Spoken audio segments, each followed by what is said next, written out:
Өткен ата бабаларымызды, апа әжелерімізді Алла тағала рахмет тағам болсын. Тірі ата аналарымыздың тірлік күнде қадірін білейік. Ата ананың тірлік күнде қадірін білу керек. Өлгеннен кейін өтірік жылағанның пайдасы жоқ. Өтірік жылайды адамдар.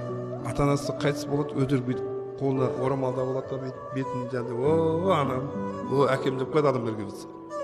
Бұяқтан сигарет шегіп күліп отырады. Біреулер әкесі 90-ға келіп өлсе, шешесі 90-ға келіп өлсе, бұныкі той дейді. Ағайындар, ешқашан адамзат 90-ға келіп өледі ме, 100-ге өледі ме, ешқашан той болмайды.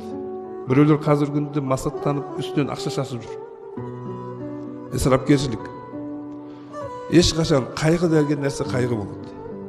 Оны, mesela сен өзіңнің ең жақсы көретін адамды ақырғы рет көріп жатсың да, ол 90-ға келді немесе 100-ге келді, сен соған жүрегің ашып жатқан жоқ па? Бұныкі той дейтін